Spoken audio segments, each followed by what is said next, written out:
Hola a todos, como siempre esperamos que se encuentren bien y damos comienzo a nuestro 10º video de nuestro estudio de la carta de Pablo a los Romanos. Y hoy estaremos profundizando en el capítulo 11 de Romanos. Y él fue William Tyndale. Él es uno de los personajes más influyentes de la Reforma Protestante. Fue un erudito bíblico y teólogo, y fue él quien hizo una de las primeras traducciones de la Biblia al inglés, porque él quería que la gente conociera la escritura en su propio idioma. Finalmente, esta traducción de la Biblia y su firme creencia en que solo la fe nos justifica y nos salva ante Dios, estas creencias, estas convicciones y su traducción de la Biblia finalmente le costaron la vida, ya que fue condenado a la hoguera en 1536.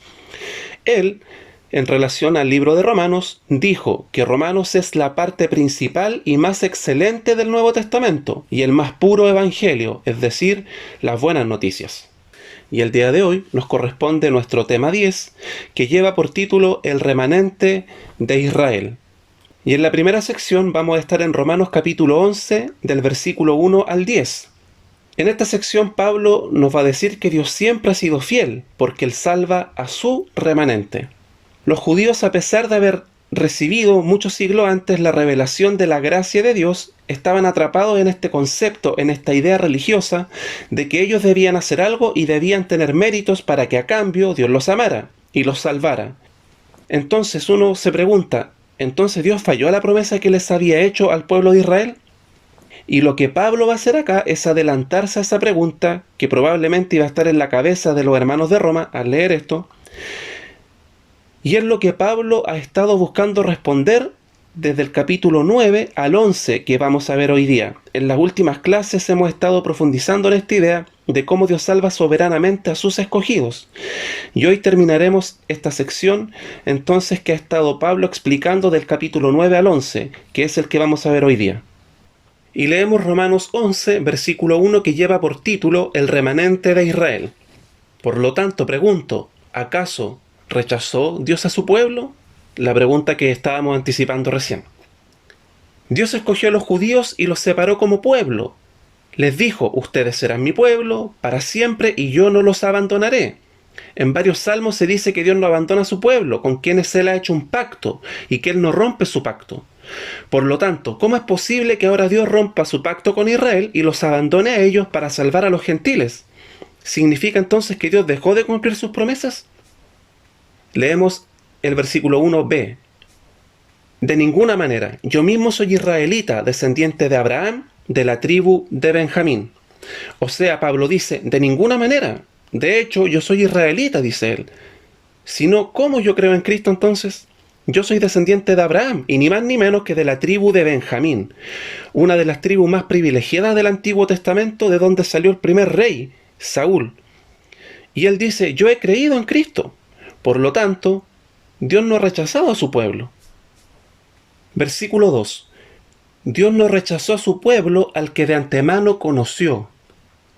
Esta frase, que parece sutil, que pasa casi inadvertida, en realidad no lo es. Pablo está diciendo que Dios no rechazó a su pueblo. ¿Y qué pueblo es ese? Bueno, ese pueblo es el que de antemano Dios conoció, o sea, el que fue escogido soberanamente antes de la fundación del mundo. De ese pueblo está hablando Pablo, al que Dios de antemano conoció, o sea, al verdadero Israel, al de la fe de Abraham, no al Israel de la sangre de Abraham. A ese pueblo, el de la fe, Dios no lo rechazó. Pablo acá está apuntando para dónde va el tema, para dónde está enfocando él y de qué nos va a estar hablando en este capítulo 11. Por lo tanto, este versículo 2 resume toda la idea del capítulo 11. Entonces, a su verdadero pueblo, Dios nunca lo ha rechazado. Otra cosa son los descendientes de Abraham, según la carne, o los que recibieron la circuncisión. O traído también a nuestro tiempo, otra cosa es ser hijo de cristianos o evangélicos, o haberse bautizado. Eso es otra cosa, esas son señales externas, que no significan necesariamente ser nacido de nuevo y por lo tanto ser parte del pueblo de la promesa de Dios. Versículo 2b. ¿No saben lo que relata la Escritura en cuanto a Elías? Acusó a Israel delante de Dios. Señor, han matado a tus profetas y han derribado tus altares. Yo soy el único que ha quedado con vida y ahora quieren matarme a mí también. Pablo, como buen rabino, siempre da ejemplos del Antiguo Testamento. Efectivamente, en un momento Elías se queja y le reclama al Señor y le dice: Señor, yo miro a mi alrededor y todos son idólatras. Nadie te está sirviendo, nadie te está buscando, todos adoran a Baal. Pero Dios le responde, y le responde en el mismo versículo 4. ¿Y qué le contestó la voz divina? He apartado para mí 7.000 hombres, los que no se han arrodillado ante Baal. O sea, ¿qué le está diciendo Dios? En ese tiempo el pueblo hebreo eran mucho más que 7.000, probablemente un par de millones, por lo menos. Elías le está diciendo entonces al Señor: no hay nadie que te esté sirviendo, nadie que te esté buscando, todos los judíos están sirviendo a Baal. Pero Dios le está diciendo: Elías, te equivocas, yo he apartado para mí a 7.000 que me están adorando a mí y no a Baal. Y ahora Pablo conecta esta idea con nosotros. Así también hay en la actualidad un remanente escogido por gracia. Por gracia. Y si es por gracia, ya no es por obras, porque en tal caso la gracia ya no sería gracia. Lo que está diciendo Pablo aquí es que Dios salva al remanente escogido por Él, o sea, es una elección soberana de Dios, por iniciativa de Él, por decisión de Él. Y esta elección de Dios es por gracia. Tú no te la mereces, no hiciste absolutamente nada para merecerla. Y no solamente no es merecida, sino que es contramerecida. Esto quiere decir que no solamente no hiciste nada para ganártela, sino que además hiciste todo lo posible y todo lo que estuvo a tu alcance por no merecerla. De hecho, merecías todo lo contrario. Y esto corre tanto para Elías como para nosotros. Así que como primera cosa, Dios es fiel al pacto, a su pacto con Israel. Y Pablo lo muestra nuevamente con un ejemplo del Antiguo Testamento, tomando como ejemplo ni más ni menos que al profeta Elías. Y el profeta Elías es el profeta favorito de los judíos, es un referente para ellos. Para ellos está Abraham, Moisés y Elías. David también podría entrar quizás por ahí, pero estos son los tres grandes referentes del pueblo judío. Entonces, con este ejemplo de Elías, Pablo está mostrando lo siguiente: que esto siempre ha sido así. Nunca fueron todos los del pueblo de Israel los que fueron salvos. Siempre fueron unos pocos. Solo aquellos que eran fieles a Dios. Y si ellos eran fieles a Dios, era porque Dios los había apartado, los había escogido como su pueblo, solo por gracia. A estos pocos se les llama remanente, o sea, una reserva que Dios dejó para sí mismo, que Dios guardó, que Dios separó para sí. Y esto siempre ha sido así, desde el principio, como lo está demostrando Pablo. Y esto es lo que le está diciendo a la iglesia de Roma y también a nosotros. Muchos llevan la marca, la señal externa de que son del pueblo de Dios, pero no todos ellos son de verdad creyentes. Eso era verdad en el tiempo del pueblo de Israel y también sigue siendo verdad hoy en nuestro tiempo. Así que, salvando a los suyos, a sus escogidos, a su remanente, Dios sigue siendo fiel. Él no está fallando a su promesa, Él no está fallando a su fidelidad. Versículo 7. ¿Qué concluiremos? Pues que Israel no consiguió lo que tanto deseaba, pero sí lo consiguieron los elegidos. Los demás fueron endurecidos. Como está escrito, Dios les dio un espíritu insensible, ojos con los que no pueden ver y oídos con los que no pueden oír, hasta el día de hoy. Y David dice que sus banquetes se les conviertan en red y en trampa, en tropezadero y en castigo, que se les nublen los ojos para que no vean y se encorven sus espaldas para siempre. Ya en el Antiguo Testamento estaba esta clara palabra, que del país llamado Israel, ojo, estamos hablando del país o del pueblo llamado Israel, no estamos hablando del verdadero Israel, del escogido de Dios, estamos hablando del pueblo llamado Israel, de ese pueblo que tiene las marcas y las señales externas, pero que no son el verdadero Israel, insistimos en esto, del país llamado Israel, había algunos a los cuales el Señor simplemente había endurecido su corazón, al igual que lo hizo con Faraón. Dios, una vez más demostrando que Él es total y absolutamente soberano, hace como quiere. De esta forma, los israelitas no llegaban a creer, pero su remanente dentro de Israel sí llegó a hacerlo, sí creyó en el Señor. Y en la sección 2 de Romanos vamos a estar en el capítulo 11, del versículo 11 al 24. Y en esta sección, Pablo nos va a decir que la salvación de los gentiles sirve al propósito de salvar a judíos. Versículo 11, que lleva por título Ramas injertadas. Ahora pregunto, ¿acaso tropezaron para no volver a levantarse? De ninguna manera, más bien gracias a su transgresión, ha venido la salvación a los gentiles, para que Israel sienta celos. En el Antiguo Testamento Dios hizo un pacto con Israel. En ocasiones es representado como el pacto que un esposo hizo con su esposa. Y Dios en ese pacto con Israel prometió fidelidad absoluta y perpetua.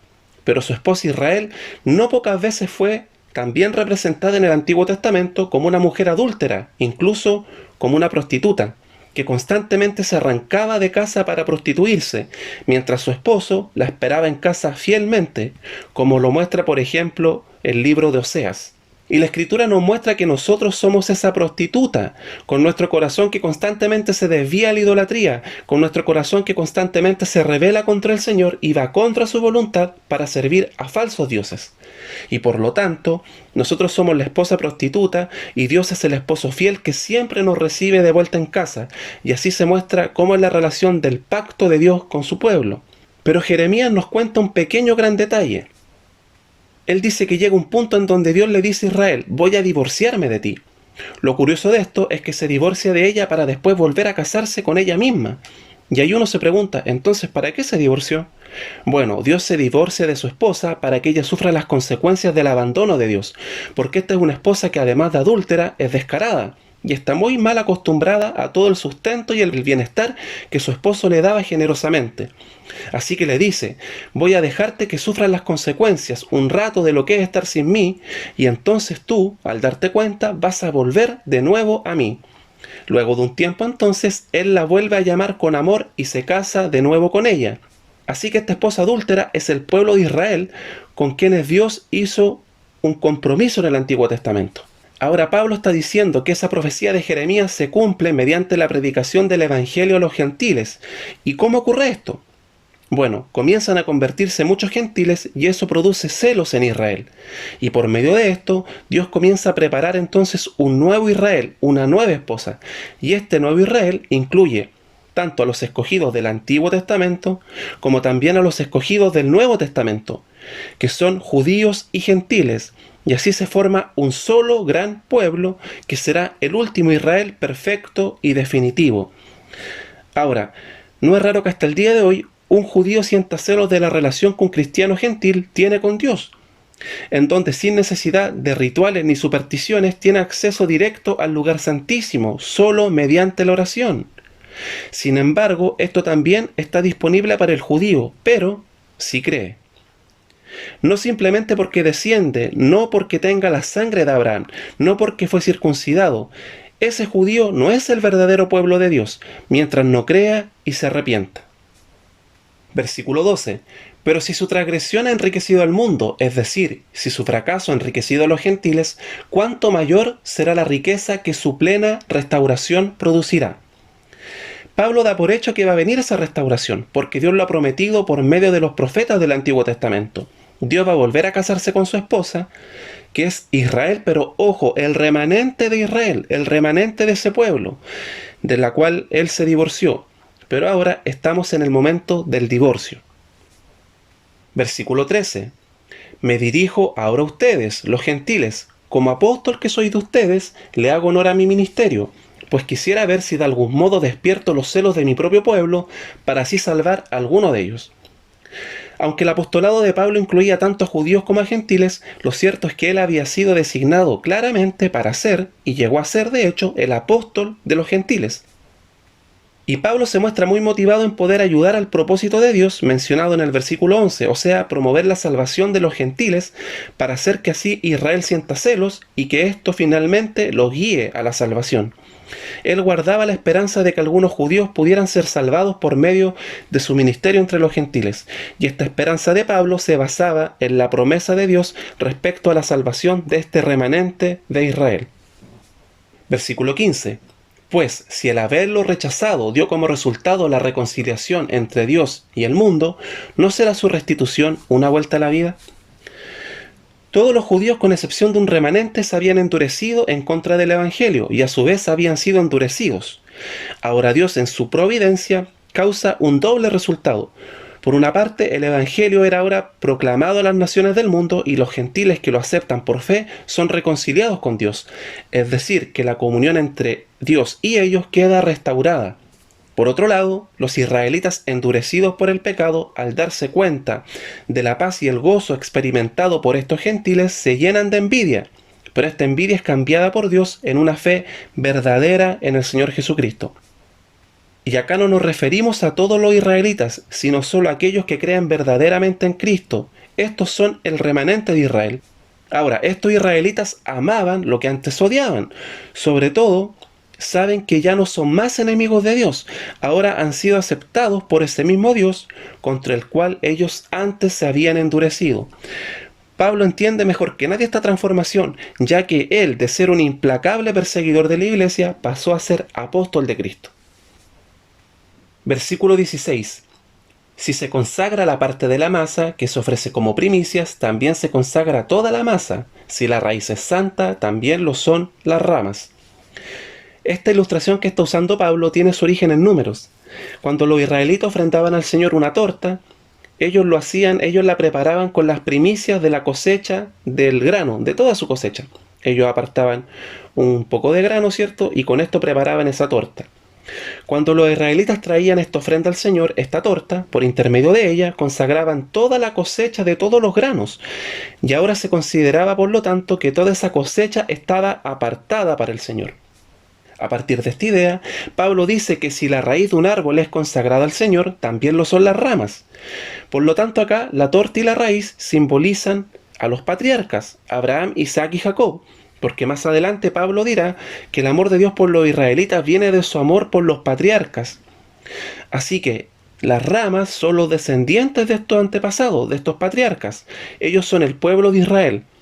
No olvidar que acá Pablo se refiere al verdadero Israel, insistimos con esto, al verdadero Israel, al de la fe de Abraham, no al de la sangre. Ellos que habían sido apartados por el Señor representan entonces toda la masa y las ramas de las que habla Pablo en estas dos representaciones. Versículo 17. Ahora bien, es verdad que algunas de las ramas han sido desgajadas y que tú, siendo de olivo silvestre, has sido injertado entre las otras ramas. Ahora participas de la savia nutritiva de la raíz del olivo. Sin embargo, no te vayas a creer mejor que las ramas originales, y si te jactas de ello, ten en cuenta que no eres tú quien nutre a la raíz, sino que es la raíz la que te nutre a ti.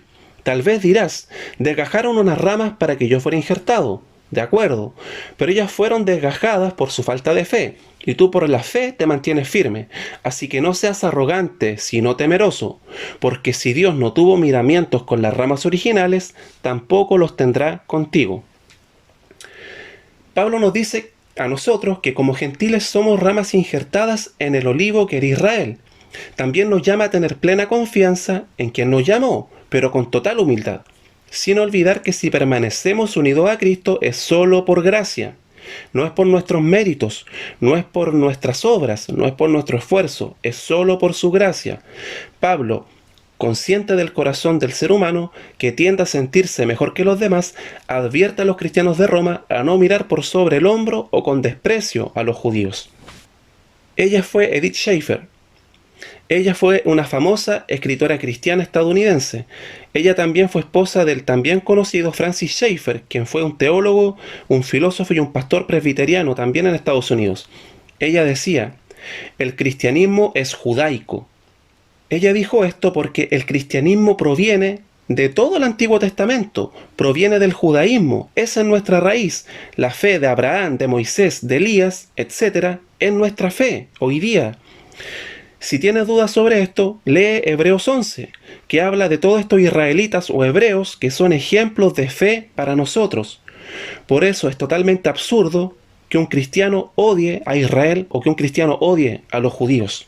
Sin embargo, y como ya lo dijo Pablo en algunos capítulos anteriores, eso no significa que el país hoy día conocido como Israel, de la sangre de Abraham, de la descendencia directa de Abraham, con la bandera blanca, ¿cierto? Y la estrella de David en el centro, eso no quiere decir que ese país, ese estado llamado Israel, hoy día sea el pueblo de Dios. Ellos no son el pueblo de Dios, a no ser que crean en Jesucristo y se arrepientan. Pero ellos, por ser hoy el país conocido como Israel, no son el pueblo de Dios. Porque el pueblo de Dios son los que Dios conoció de antemano, como lo dijo Pablo, los elegidos, de entre los cuales hay judíos y gentiles. Pablo ya nos habló de esto en Romanos. Lamentablemente, esa idea que a muchos les han enseñado, que dice que el país hoy día conocido como Israel es un país especial a los ojos de Dios, que es distinto. Eso no tiene base bíblica. De hecho, en el mismo capítulo 2 de Romanos, Pablo nos dijo que el verdadero israelita es el que lo es en el corazón, no en la carne, refiriéndose a la fe del verdadero Israel, que está compuesto por los judíos y los gentiles que han creído en Cristo. Así que esta idea de que Israel, hoy día, el Estado, el país de Israel, es especial a los ojos de Dios y que Dios tiene un trato distinto con ellos, eso viene de una teología llamada dispensacionalismo, que se trató hace un tiempo atrás, se trató de introducir en las iglesias y con mucho éxito, ya que hasta el día de hoy se sigue enseñando en muchas de ellas. Por lo tanto, despreciar a Israel o sentir odio por Israel es absurdo. Pero creer que son una raza distinta, especial o superior también es absurdo y antibíblico. Y es muy triste ver hoy día a cristianos apoyar al Estado de Israel, al país de Israel hoy día, y decir o creer que todo lo que ellos hacen es bueno. Entonces, todas las barbaridades que hoy día comete Israel, los cristianos están de acuerdo y los apoyan, porque claro, ellos son buenos. Entonces creen que todos sus misiles son santos, y todos sus bombardeos son santos, y que todos sus abusos contra los palestinos, por ejemplo, son buenos porque Israel es el pueblo de Dios. En cambio, los palestinos no, ellos son los malos. Hermano, en Palestina hay muchos cristianos fieles al Señor. Y Palestina es un país que necesita la predicación del Evangelio, al igual que todas las demás naciones, y de hecho, al igual que los israelitas.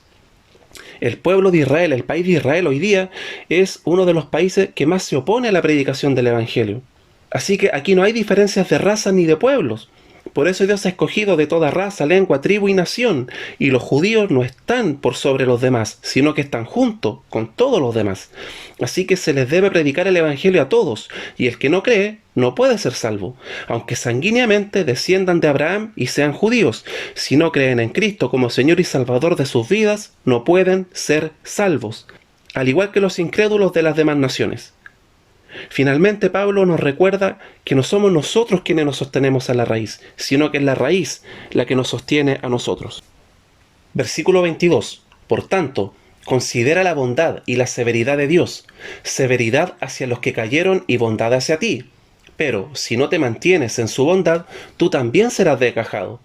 Y si ellos dejan de ser incrédulos, serán injertados, porque Dios tiene poder para injertarlos de nuevo. Después de todo, si tú fuiste cortado de un olivo silvestre al que por naturaleza pertenecías, y contra tu condición natural fuiste injertado en un olivo cultivado, con cuánta mayor facilidad las ramas naturales de ese olivo serán injertadas de nuevo en él. Es Dios quien rechaza. Es también Dios quien salva. Por eso Pablo nos habla de la bondad y la severidad de Dios. No se centra solo en la bondad y el amor del Padre, dejando afuera su juicio y su ira, como algunos predicadores lo hacen hoy día. Pablo nos habla de ambas cosas. Para los que han caído hay severidad y juicio divino, en donde la ira de Dios es dirigida especialmente en contra del mundo incrédulo, tanto judíos como gentiles. Pero este amor de Dios y su bondad no es sin condiciones, requiere la fe genuina de parte de la persona. Esto significa creer sinceramente que Jesús murió por tus pecados y canceló tu deuda. Ahora también es necesario aclarar que esto no es un asunto de 50 y 50, o sea que el Señor pone el 50% y yo pongo la otra mitad. No. La salvación de Dios es obra de Él de principio a fin. Pero esto no quita nuestra responsabilidad. La Biblia nunca ha negado la responsabilidad del ser humano. Siempre es y sigue siendo la persona la que debe poner su confianza en Dios. Pero es Dios quien le da esa fe como un regalo y capacita a la persona para poder creer, para poder usar esa fe. Por eso dice la Escritura, si de todo vuestro corazón realmente me buscas, ciertamente siempre me hallarás. Por lo tanto, la salvación es por fe y plena confianza en el Dios Trino que se ha revelado en Jesucristo para salvación, para su propia gloria. Cuando no hay fe en la persona y permanece incrédula, lo que sigue finalmente es el rechazo de Dios. Tal como lo dice Pablo, esto se aplica no solo a los judíos, sino también a los gentiles. Por último, Pablo acá reconoce que hay un solo olivo, el cultivado. En otras palabras, la iglesia es un solo cuerpo. Para el judío y para el gentil la salvación es la misma. Se obtiene gracias al sacrificio de Cristo, por gracia, por medio de la fe, no por obras, para que nadie se jacte, como dice la Escritura. Entonces, no hay dos pueblos, no es que sea Israel por un lado, la iglesia por otro, no. como muchos quieren hacer creer. Es un solo pueblo, y aquí Pablo lo describe como un solo olivo, que representa a todos los salvos, cualquiera sea su origen, como resultado de la gracia salvadora de Dios. En la sección 3 vamos a estar desde el versículo 25 al 32, y acá Pablo nos va a decir que Dios es fiel a su pacto con Israel, porque mediante la fe del Evangelio está formando al verdadero y definitivo Israel. Por esto no debemos despreciar el nombre de Israel, porque todos nosotros, los que hemos creído, somos el verdadero Israel. Versículo 25, que lleva por título Todo Israel será salvo. Hermanos, quiero que entiendan este misterio para que no se vuelvan presuntuosos. Parte de Israel se ha endurecido y así permanecerá hasta que haya entrado la totalidad de los gentiles. Y acá se usa la misma idea que Pablo utilizó para los judíos. Acá él no se refiere a que todos los gentiles van a ser salvos, sino todos los gentiles que Dios escogió. Por lo tanto, hay un número de gentiles que van a ser salvos, pero solo Dios los conoce. Y cuando ese número se cumpla, entonces vendrá el fin. Esto es lo mismo que dijo Jesús en Mateo, cuando dijo, se predicará este evangelio a todas las naciones, y entonces vendrá el fin. Cuando el último gentil que tiene que creer haya creído, Cristo vendrá. Versículo 26. De esta manera, todo Israel será salvo. Esta frase, todo Israel será salvo, lamentablemente ha sido sacada de contexto muchas veces. La gente dice, lee esto y dice, ve, ahí dice, todo Israel será salvo. Claramente, dice la gente, está hablando del país en Medio Oriente, viviendo en Palestina, con la bandera blanca y la estrella de David celeste al medio, ve, ahí dice, todo Israel será salvo. Pero no olvidemos que ese no es el Israel del cual ha estado hablando Pablo desde el capítulo 2 de Romanos hasta acá. Pablo constantemente nos ha estado diciendo de una y de otra forma que el verdadero israelita no es el circuncidado ni el de la sangre de Abraham, sino el que tiene la fe de Abraham. Todos los que hemos creído, por lo tanto, somos este Israel, el verdadero Israel, el Israel espiritual. Entonces, cuando Pablo dice que todo Israel será salvo, se refiere justamente a este Israel, al espiritual, que está compuesto por judíos y no judíos. El Israel compuesto por personas de toda raza, lengua, tribu y nación. Ese es el verdadero Israel y el definitivo. Y este Israel es la esposa del Cordero. Así que Dios está preparando a esta novia para presentarla al final sin mancha, sin arruga. Eso es lo que Dios está haciendo. Y aquí, una vez más, vemos que Dios es total y absolutamente soberano. Hace lo que quiere, con quien quiere, y no tiene por qué darle cuentas a nadie. Dios es Dios. 26b. Como está escrito, el Redentor vendrá de Sión y apartará de Jacob la impiedad, y este será mi pacto con ellos cuando perdone sus pecados. El Redentor, cierto, refiriéndose a Jesús. Ahora, esto de alejar la impiedad o la iniquidad de Jacob, es decir, de Israel, insistimos, nos referimos al verdadero Israel. Se refiere a ser alejada solamente de los escogidos de este Israel espiritual, tanto de judíos como de gentiles, para que de esta forma todo Israel, insistimos, el verdadero Israel, compuesto por judíos y gentiles, todo Israel sea salvo. Y con esto Pablo demuestra que no se ha desviado en ningún momento de su tema central en toda la carta de Romanos, que es la justificación por la fe. Hermano, hermana, el tema central de Romanos es la justificación por la fe. Es ser declarado justo, es ser salvado solo por creer en la obra, en el sacrificio de Cristo a nuestro favor, reconocerlo como nuestro Señor y Salvador. Versículo 28. Con respecto al Evangelio, los israelitas son enemigos de Dios para bien de ustedes, pero si tomamos en cuenta la elección, son amados de Dios por causa de los patriarcas, lo que mencionábamos anteriormente. Porque las dádivas de Dios son irrevocables, como lo es también su llamamiento. Pablo nos recuerda que todos los israelitas son enemigos de Dios, porque no creyeron y se opusieron a la predicación del Evangelio, y hasta el día de hoy, el país de Israel se sigue oponiendo a la predicación del Evangelio de Jesucristo. Pero por amor a los patriarcas y el pacto de Dios con ellos, hay un grupo, un remanente de estos judíos que son amados de Dios y por lo tanto escogidos de Él.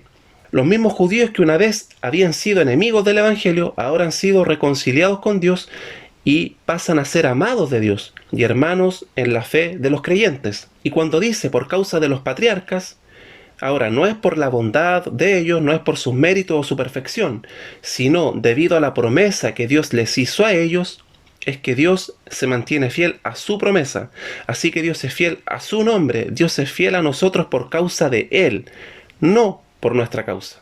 Por todo esto, cuando Pablo habla de las dádivas irrevocables de Dios y su llamamiento, se refiere al llamamiento de Dios que no cambia y que nunca es retirado.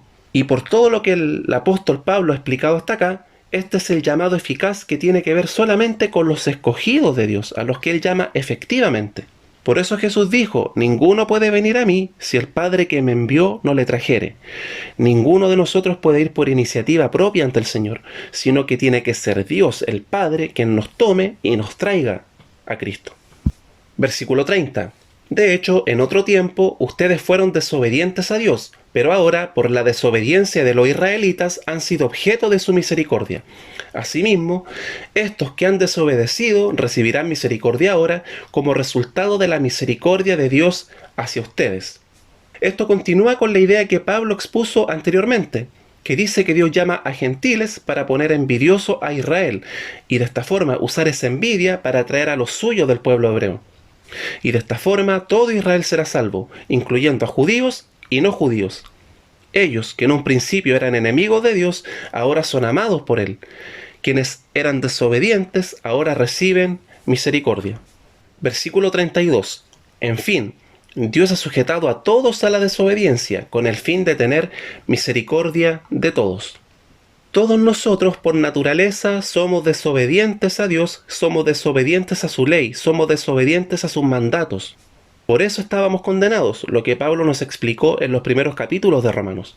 Entonces Dios justamente nos mantiene sujetos en nuestra propia desobediencia. Dios nos mantiene de esta forma sujetos a esa desobediencia, por así decirlo, nos mantiene encerrados en la propia prisión de nuestra desobediencia, para finalmente ser el mismo quien abre la puerta de esa prisión para poder encontrarse con nosotros, todos los que estábamos en esa desobediencia. En la sección 4 de Romanos vamos a estar desde el versículo 33 al 36, y en esta sección Pablo alaba a Dios por su grandeza, sabiduría y soberanía. Versículo 33, que lleva por título doxología. Doxología quiere decir alabanza. En este sentido, alabanza a Dios. Qué profundas son las riquezas de la sabiduría y del conocimiento de Dios, qué indescifrables sus juicios e impenetrables sus caminos. La mente del Señor, sus juicios y caminos, no puedes recorrerlos, no puedes conocerlos, su conocimiento y su voluntad son impenetrables.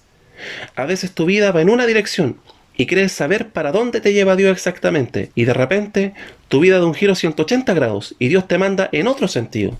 Porque Él es Dios, Él es soberano, no lo puedes descifrar, no lo puedes predecir.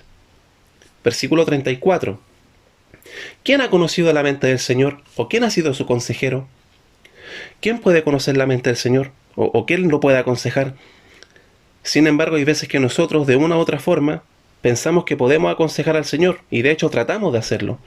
Cuando directa o indirectamente le decimos, Señor, debería hacer esto, o no, mejor debería hacer esto otro.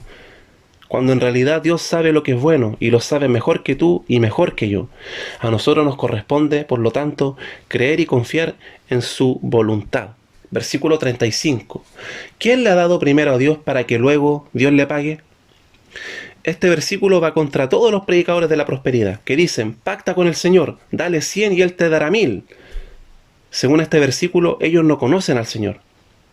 En esos templos están adorando a Baal, no al Dios de la Biblia. No te metas allí, no vayas a esos lugares. Allí adoran a los ídolos, no adoran a Dios, adoran a Mamón. Nosotros pensamos que Dios tiene la obligación de darnos, tiene la obligación de pagarnos, de recompensarnos. Por eso, cuando no ocurre lo que nosotros queremos o lo que nosotros esperamos, o Dios no nos da lo que nosotros esperábamos, nos molestamos con Dios, porque no conocemos a Dios muchas veces. Versículo 36. Porque todas las cosas proceden de Él y existen por Él y para Él. A Él sea la gloria por siempre. Amén. Él fue Søren Kierkegaard. Él fue un filósofo y teólogo danés. Y él dijo, Señor, enséñanos a entender que tanto las bendiciones, los buenos deseos y las alabanzas, así como los insultos y las maldiciones provienen de ti. Porque si nosotros entendemos que todo proviene de ti, entonces no nos angustiaremos ante los insultos, ante las ofensas y ante las maldiciones de otros, ya que sabremos que tú estás por detrás de todas esas cosas. Con esto, él confirma todo lo que hemos estado tratando en los últimos estudios, desde el capítulo 9 al capítulo 11 de Romanos. Hermanos, Dios es Dios. Él es dueño, Él es amo, Él es soberano y Él sabe cómo hace las cosas. Con un brazo, Él nos trae bendiciones, protección, paz, prosperidad, amor. Con el otro brazo nos trae pruebas, dificultades, pero siempre son sus dos brazos abrazándonos, siempre son sus dos brazos sosteniéndonos, afirmándonos y diciéndonos y mostrándonos que Él nos ama. Y este ha sido nuestro estudio del día de hoy, en donde hemos estado estudiando el capítulo 11 de Romanos y en donde Pablo cierra esta idea que ya nos venía hablando desde el capítulo 9 en adelante. Por lo tanto, en el capítulo 9, 10 y el 11 que vimos hoy día, Pablo nos explica que Dios es soberano en la elección de su pueblo y también Pablo nos explica de qué forma Dios salva tanto a judíos como no judíos y de esta forma, de estos dos grupos escogidos soberanamente por Dios, Él entonces forma un solo pueblo que es el verdadero Israel, el Israel espiritual. Muchas gracias por acompañarnos en este video, por darse el tiempo de acompañarnos en estos estudios. Muchas gracias por compartirlos y difundirlos. Y como siempre, le hacemos la invitación para que nos sigan acompañando, para que nos sigan viendo y también para que puedan seguir compartiendo este material. Eso ha sido todo por hoy y nos vemos en nuestro próximo video. Que Dios les bendiga.